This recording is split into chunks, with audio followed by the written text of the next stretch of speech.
Hello दोस्तों, welcome to the channel masters of botany again. मैं हूं आपका दोस्त विनय कुमार सिंह।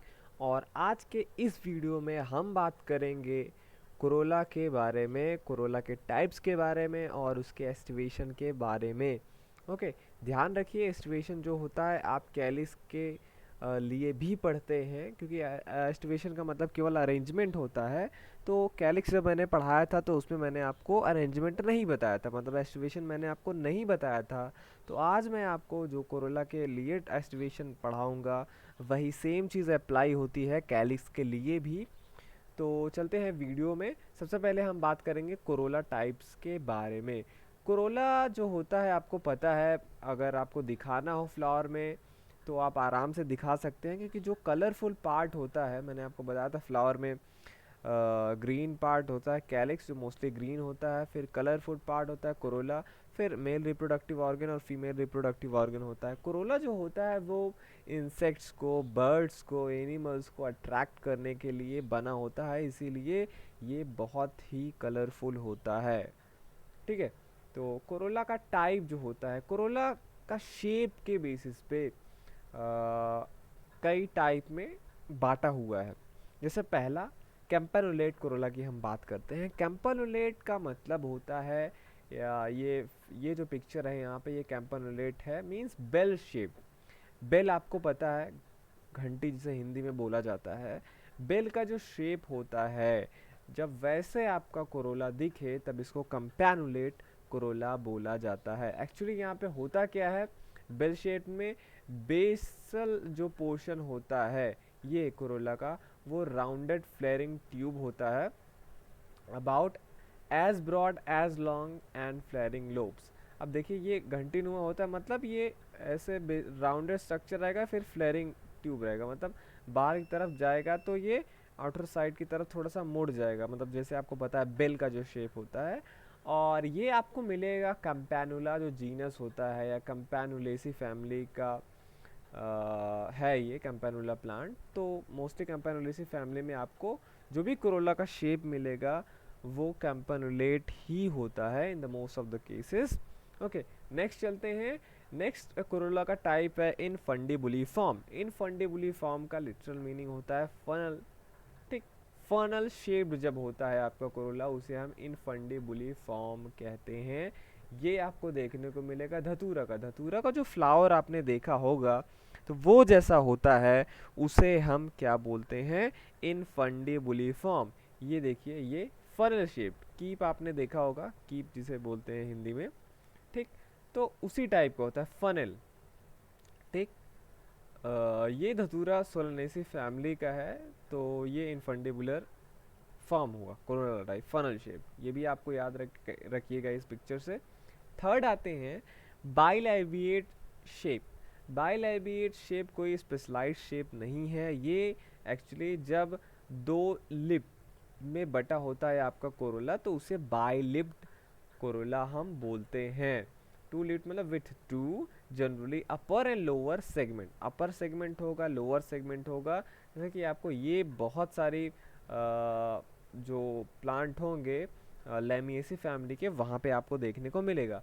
और बाइलैबिएट में देखिए ये ऐसे होता है, मतलब यहाँ पे देखिए 1 2 3 4, 1 2 3 4 चार लोब हैं नीचे की तरफ। ठीक है, और एक लोब ऊपर है। तो ये आप देखिए ना, दो पार्ट में, एक ऊपर का लोब एक नीचे का लोब, तो इसी को बाइलैबिएट बोलते हैं। ये आपको लैमिएसी फैमिली के जितने मेंबर हैं उसमें आपको ज़्यादा मिलेंगे।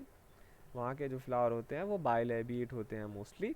फिर आते हैं चौथे पे, अर्सियोलेट होता है। अर्सियोलेट का मतलब अर्न शेप, जग के शेप का जो फ्लावर होता है उसे हम अर्सियोलेट बोलते हैं। इसका खास फीचर ये होता है कि ये बेस पे तो एक्सपैंड होता है, ये देखिए अर्सियोलेट है अर्न शेप, बेस पे एक्सपैंडेड होता है और अपेक्स की तरफ से कॉन्स्ट्रिक्टेड होता है। कॉन्स्ट्रिक्टेड मतलब यहाँ पे फूला हुआ रहेगा और यहाँ पे काफ़ी कम जगह रहेगा, कम स्पेस रहेगा यहाँ पे। ठीक है, और ये इरिकेसी फैमिली के मेंबर में पाए जाते हैं। पांचवें पे आते हैं ट्यूब्यूलर। ट्यूब्यूलर फॉर्म होता है, एक्चुअली ये ट्यूब के फॉर्म में रहता है पूरा कोरोला, आपको देखने को मिलेगा। ये आपने अगर रात रानी का या दिन का राजा एक फ्लावर है, रात की रानी भी बोला, सिस्टम एक नॉक्चर्नम है, एक सिस्टम डायर्नम सोलनेसी फैमिली का। वहाँ पे आपको जो फ्लावर मिलेगा वो ट्यूबुलर मिलेगा, मतलब कोरोला जो होता है ट्यूबुलर होता है, जैसे ये है, ये रेडिश। ठीक है।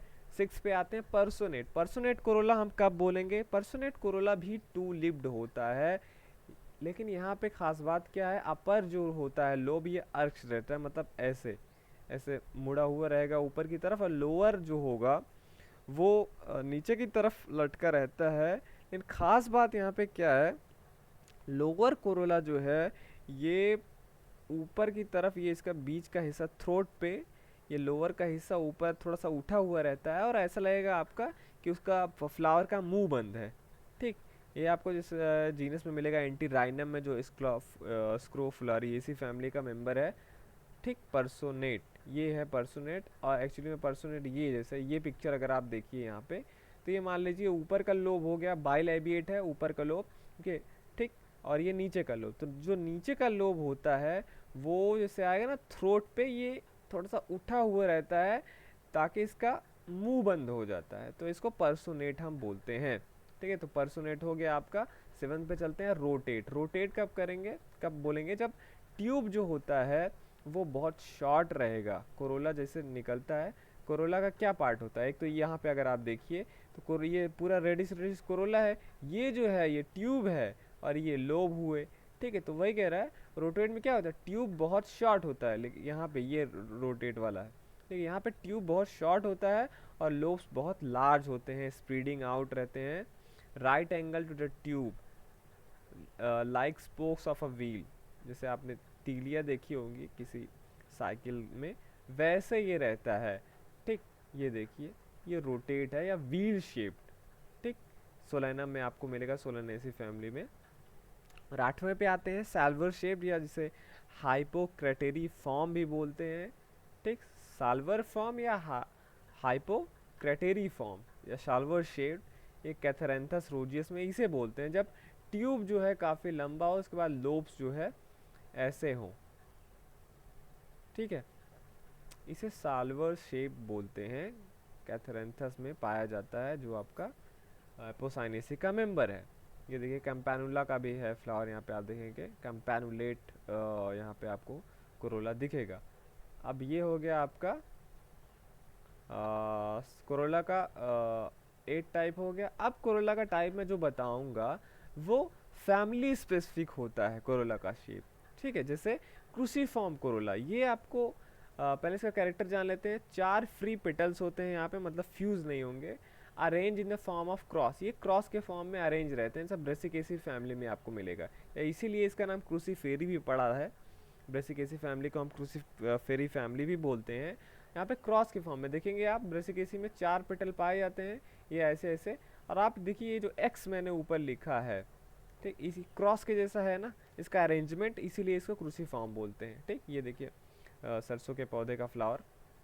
दूसरा रोजेसियस में आते हैं, ये देखिए जैसे रोज का फ्लावर होता है, ये रोजेसी फैमिली का कैरेक्टर। यहाँ पे 5 सेसाइल पेटल होते हैं, और जो उसके लिम्ब होंगे, मतलब लोब जो होगा वो आउटवर्ड की तरफ स्पीड होता है, फैला हुआ रहता है, जैसे रोजेसी फैमिली में। ध्यान में रखिएगा रोजेसियस जो टाइप का कोरोला है वो रोजेसी फैमिली में पाया जाता है, और जो आपको कॉमन रोज देखते हैं वो एक्चुअली हाइब्रिड है, इसलिए वहाँ पे ज़्यादा पेटल होते हैं। अगर रोज़ का जो स्पीशीज़ आप देखेंगे वाइल्ड स्पीशीज़ होते हैं, वहाँ पे 5 ही पेटल होते हैं। थर्ड आते हैं कैरियोफिलेसियस टाइप का कोरोला। अब ये कैसा है, ये देखिए ये है कैरियोफिलेसी का मेंबर, डायंथस प्लांट है ये। यहाँ पे एक्चुअली 5 फ्री क्लॉड पेटल्स होते हैं, मतलब पेटल जो होता है ऊपर लोब्ड स्ट्रक्चर होगा, और नीचे क्लॉ, मतलब नीचे की तरफ पतला हो जाएगा, जैसा कि आपको ब्रेसिकेसी में भी देखने को मिलता है। Clawed petals with limb at right angle to the claw, और जो वो रहेगा इसका लिम्ब रहेगा, या जो लोब रहता है ये क्लॉ के राइट एंगल्स पे रहेगा, मतलब 90 डिग्री पे रहेगा। ये आपको मिलेगा कैरियोफिलेसी में। फोर्थ पे आते हैं पेपिलियोनेसियस कोरोला। ये पेपिलियोनेसी फैमिली जो था, मतलब जिसे फेबेसी आप बोलते हैं, उसमें आपको मिलता है। एक्चुअली यहाँ पे जो फ्लावर होता है वो बटरफ्लाई के जैसा दिखता है, और यहाँ पे फ्लावर का आपको पता है पार्ट होता है इंटीरियर और पोस्टीरियर, तो पोस्टीरियर मतलब जो पीछे का हिस्सा होता है, पोस्टीरियर पेटल, जिसे वैक्सिलम और स्टैंडर्ड बोलते हैं, वो बड़ा होता है। फिर दो लैटरल पेटल्स होते हैं जिसे विंग्स बोलते हैं या एली भी बोलते हैं, और दो एंटीरियर पेटल्स होंगे। ठीक है, एक पोस्टीरियर सबसे बड़ा, फिर दो लैटरल जिसको विंग्स बोलते हैं, और दो इंटीरियर पेटल्स होंगे जो स्लाइटली यूनाइटेड रहते हैं और बनाते हैं कील फैबेसी फैमिली में। तो ये पैपिलियोनेसियस टाइप का कोरोला हो गया। ठीक। फिफ्थ पे आते हैं, ये लेगुलेट टाइप का है जो आपको देखने को मिलेगा एस्ट्रेसी फैमिली में, जो रे फ्लोरेट्स होते हैं, जैसे ये है। ठीक है, ये एस्ट्रेसी फैमिली का है।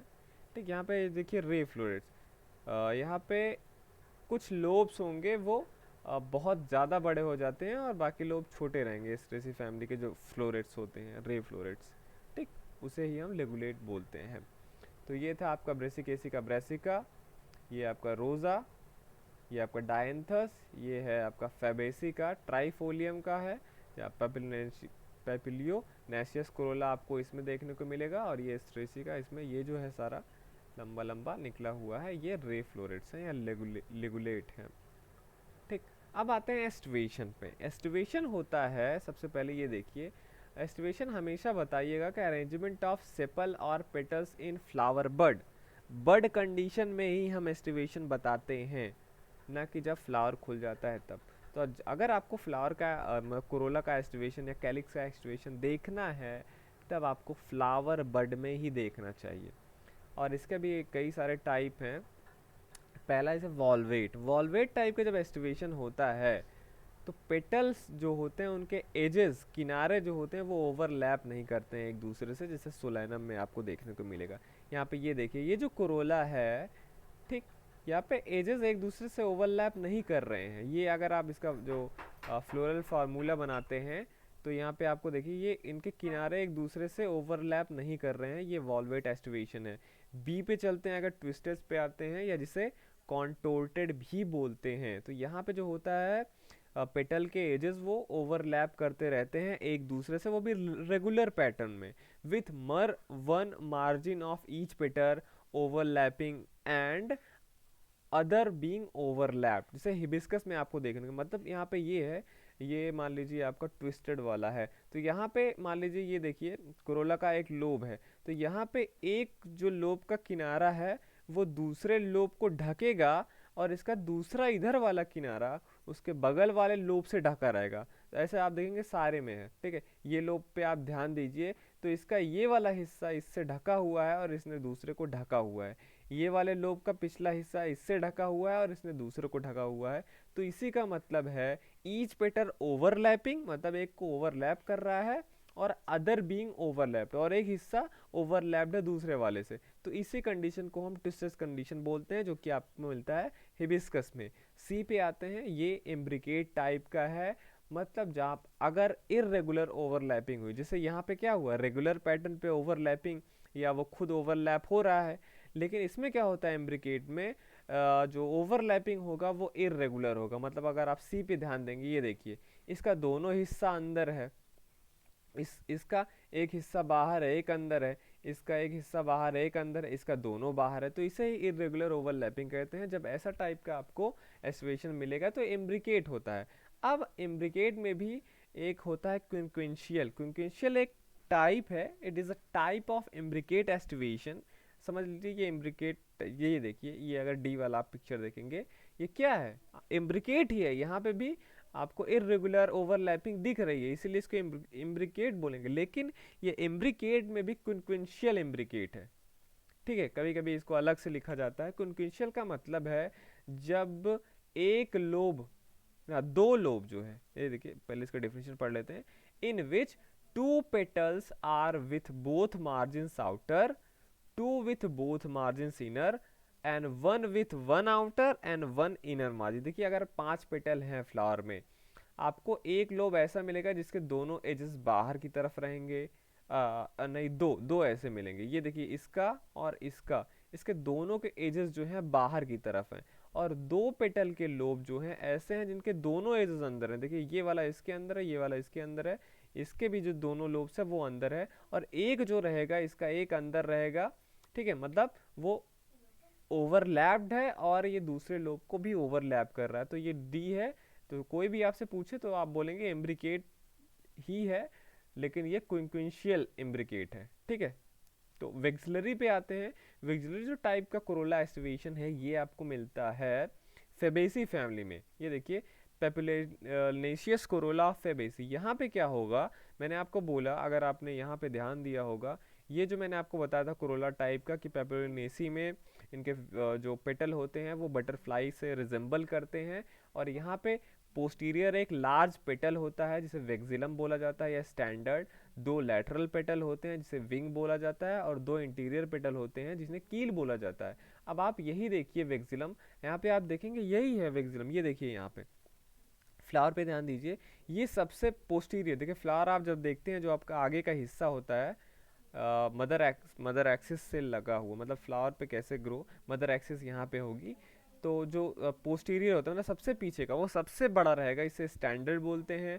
और दो यहाँ पे लैटरल पेटल होंगे, ठीक है, पेटल जिन्हें हम विंग बोलेंगे, और दो देखिए ये इसे कील बोला जाता है, ये हमारा इंटीरियर है, कील इंटीरियर होता है और ये पोस्टीरियर। कुछ कुछ स्पीसीज में ये उल्टा भी हो सकता है, रेसिपिनेशन एक प्रोसेस है जिसमें फ्लावर 180 डिग्री घूम जाता है, उसके बेसिस पे कभी कभी उल्टा भी हो जाता है, लेकिन यही रहता है। तो वेक्सिलम ये है। जब आप इसका फ्लोरल डायग्राम बनाएंगे, फ्लोरल डायग्राम का मतलब है बर्ड, आप अगर ब्लेड से सेक्शन काट दें उसका, तो जैसा आपको स्ट्रक्चर दिखता है वही बनाया जाता है फ्लोरल डायग्राम। लेकिन आप ध्यान दीजिए, जब आप फ्लावर का या किसी फ्लावर का बड को कट करेंगे तो ऐसा नहीं है कि एग्जैक्टली आपको वैसा ही दिखेगा, कि कभी कभी मतलब अगर आप देखेंगे ध्यान से, जो स्टेमेंस होते हैं वो कहीं नीचे होंगे, ओवरी जो होगा ऊपर होगा, और जो कैलिक्स है बहुत नीचे होगा, या कोरोला ऊपर चला गया। तो ऐसे ऐसे आपको, ऐसा नहीं कि आप बड काटेंगे आपको उसमें ओवरी का भी टीएस मिल जाए, कैलिक्स का भी टीएस मिल जाए, कोरोला का भी टीएस मिल जाए, और एंथर का भी टीएस मिल जाए, ठीक है। तो आपको बर्ड में काटना है सबके टीएस, और जैसा उसका पोजीशन रहेगा उसके मदर एक्सिस पे वैसे ही वहाँ पे बनाया जाता है। तो ये था आपका सारा कोरोला का टाइप हो गया, ओके। मेनली कोरोला टाइप हो गया, ये मैंने आपको 8 टाइप के यहाँ पे बताए, जो वैसे ही थे जो कि हर फैमिली में मिलते हैं, लेकिन कुछ कुछ फैमिली स्पेसिफिक होते हैं। यहाँ पे मैंने आपको 5 बताए। फिर मैंने आपको एस्टिवेशन बताया, ये एस्टिवेशन जो है कैलिक्स का भी एस्टिवेशन यही है, ठीक है। ये जो नीचे लगा के कैलिक्स, ये मैंने आपको कोरोला के लिए बताया, तो लेकिन यही चीज़ आप कैलिक्स के लिए भी यही सारे टर्म्स उसमें यूज़ होते हैं। कैलिक्स बर्ड कंडीशन में एक दूसरे से कैसे उनका अरेंजमेंट है। तो होप कि आपको ये सारा चीज़ें समझ में आया होगा कि कितने टाइप का कोरोला होता है। जो भी आपको फ्लावर मिले उसे पहचानने की कोशिश कीजिए बर्ड कंडीशन में, कि वो कौन सा कोरोला टाइप है और कौन सा वो कोरोला का एस्टिवेशन है। और ये वीडियो आप देख रहे थे मास्टर्स ऑफ बॉटनी चैनल पे। अगर आपने अभी तक ये चैनल सब्सक्राइब नहीं किया है तो चैनल सब्सक्राइब कर लीजिए, ताकि मैं फ्यूचर में जो भी वीडियोस डालूंगा आपके पास जाता है नोटिफिकेशन कि इस चैनल ने कोई नया वीडियो डाला है। और इस वीडियो का डिस्क्रिप्शन ज़रूर चेक कीजिए, यहाँ पे वीडियो के डिस्क्रिप्शन में मैंने अपने पुराने वीडियोस का लिंक भी डाला है, जो कि आपको काफ़ी हेल्पफुल होगा एमएससी बॉटनी या बीएससी बॉटनी एंट्रेंसेस, या भी आपके जो भी आप प्रिपरेशन कर रहे हैं उसकी तैयारी के लिए। तो चलता हूँ मैं, मिलूंगा आपसे नेक्स्ट वीडियो में। Thank you for watching this video.